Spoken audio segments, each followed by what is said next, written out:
हाँ दोस्तों, बीजू आए मोबाइल थोड़ी लो है, उठा नहीं पा रही है। वीडियो बीच में कट जा रहा है, जब कट जा रहा है तो पूरा बेमजा हो जा रहा है।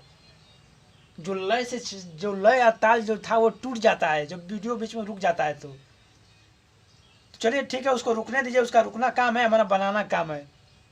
देखते हैं कौन जीतेगा इस लड़ाई में।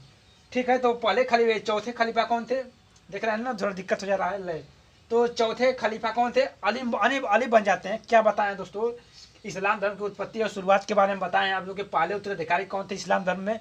जब हजरत मोहम्मद साहब की मृत्यु हो जाती है तो पहले उत्तराधिकारी अबू बकर बनते हैं, दूसरे उमर बनते हैं, तीसरे उस्मान बनते हैं और चौथे अली बनते हैं। चौथे जब जो अली बनते हैं, इस्लाम धर्म चौथे अली बनते हैं, तो कुछ इनके फॉलोवर थे अली को मानने वाले कि कुछ लोग कहते थे कि पहले खलीफा अली बनेंगे, अबू बकर नहीं बनेंगे। और कुछ लोग कहते थे कि नहीं, पहले खलीफा अबू बकर बनेंगे और चौथे खलीफा अली बनेंगे। दोनों के बीच मतभेद होता है। और क्या होता है, दो धर्मों में, और दो धर्मों में टूट जाते हैं। दो इस्लाम ही धर्म को मानते हैं लेकिन दो भागों में टूट जाते हैं। अली को मानने वाले एक बन जाते हैं, एक अबू बकर को मानने वाले बन जाते हैं। कुछ लोग अली को मानते थे और कुछ लोग अबू बकर को मानते थे। जो लोग अली को मानते थे, जो अली के फॉलोवर थे, वो कहलाए शिया। शिया मुसलमान। क्या कहलाए? शिया मुसलमान कहलाए। और जो अबू बकर को मानते थे वो सुन्नी मुसलमान कहलाए। सुन्नी मुसलमान। और जो ये दोस्तों ये शिया मुसलमान है, ये वर्तमान में आपको देखने को मिलेगा ईरान में। ईरान में कौन मुसलमान है? शिया मुसलमानों की संख्या ईरान में ज़्यादा है। और सुन्नी मुसलमानों की सऊदी अरब में। सऊदी सऊदी अरब में आपको देखने को मिलेगी सुन्नी। और क्या होता है दोस्तों कि जब समय धीरे धीरे बीतने लगता है तो ये दोनों धर्म अपने आप में लड़ाई झगड़ा करते समय लड़ाई झगड़ा करने लगते हैं और एक दूसरे के खून के प्यासे हो जाते हैं। कुछ लोग कहते हैं कि नहीं, तुम शिया हो तो मेरी तरफ आओ, और सुन्नी हो तो तुम उधर जाओ। शिया हो तो मेरी तरफ, सुन्नी हो तो मैं उधर जाओ। मतलब कि दो धर्मों का उदय हो जाता है। और ये दोनों धर्म मुस्लिम धर्म को ही मानते थे, लेकिन कुछ लोग कहते कि नहीं। और कुछ समय के बीतने के बाद ये दोनों धर्म खून के प्यासे हो जाते हैं और इन दोनों धर्मों के बीच में एक तीसरा धर्म उत्पन्न हो जाता है। वो अभी मुस्लिम को ही मानता था। वो तीसरा धर्म जो उदय होता है वो ईसाई धर्म उदय होता है। 9वीं शताब्दी में ईसाई धर्म का उदय होता है। और वो कहता है कि न ही मैं शिया रहूँगा, न ही मैं सुन्नी रहूँगा, मैं केवल अल्लाह पर विश्वास करूँगा और हम लोग केवल अल्लाह को ही मानेंगे। न ही हम शिया होंगे, न ही सुन्नी होंगे। तो एक तीसरा धर्म के उदय हो जाता है। अब हम लोग अरब में, अरब प्रायद्वीप था, अरब में 3 धर्मों के बारे में पढ़ेंगे। अरब में 3 धर्म के बारे में। अरब में हम लोग 9वीं शताब्दी में, 9वीं शताब्दी में ईसाई धर्म का उदय होता है। 9वीं शताब्दी में ईसाई धर्म का उदय होता है। 9वीं शताब्दी में ईसाई धर्म का उदय होता है और ये तीसरा धर्म था। अरब में हम लोग 3 धर्मों का उदय देखें।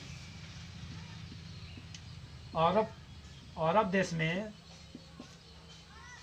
तीन धर्म उदय हुए। 3 धर्म उदय हुआ। शिया धर्म, सुन्नी धर्म, ईसाई धर्म। 9वीं शताब्दी में तीनों धर्मों का उदय हुआ।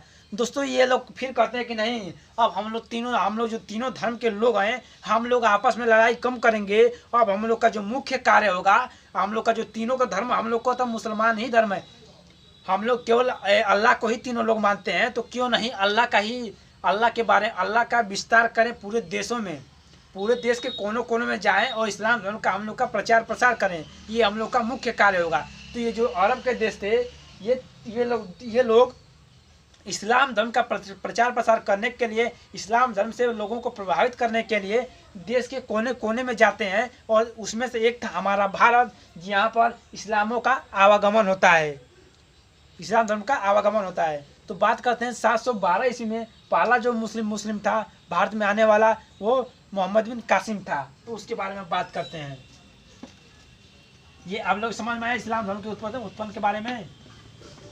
ये इस्लाम धर्म की उत्पत्ति के बारे में होगा या शुरुआत के बारे में बता रहे हैं? थोड़ा सा शुरुआत के बारे में बता दें।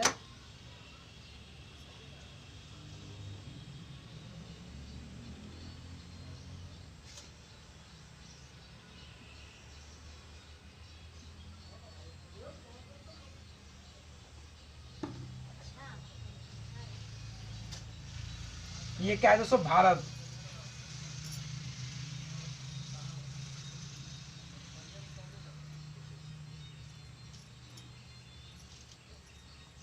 ये क्या है दोस्तों? भारत। अरे यार, चलिए ठीक है ना। ये लगभग भारत का नक्शा है दोस्तों। जो भारत में प्रवेश करने का रास्ता हुआ करता था, जो भारत में प्रवेश करने का जो मार्ग हुआ था, ये क्या है? जम्मू कश्मीर। ये क्या है? जम्मू कश्मीर है, जम्मू कश्मीर। और ये क्या है? लद्दाख। लेकिन जो उस समय बात किया जाए दोस्तों, मध्यकालीन भारत में बात किया जाए, तो ये पूरा जम्मू कश्मीर ही हुआ करता था। ये पूरा क्या हुआ करता था? जम्मू कश्मीर ही हुआ करता था। और इसे क्या कहते थे उस समय? सिंध कहा जाता था उस समय। इसे क्या कहते थे? इन क्षेत्रों को, जो पंजाब वाला, जो जम्मू कश्मीर वाला जो क्षेत्र था, इसे हम लोग सिंध कहा करते थे। और सिंध की जो राजधानी हुआ करती थी, राजधानी, उसे हम लोग, राजधानी क्या थी? देवल थी। कहाँ थी? देवल। देवल। और दोस्तों, देवल का जो राजा हुआ करता था वो दाहिर था। और जो सिंध का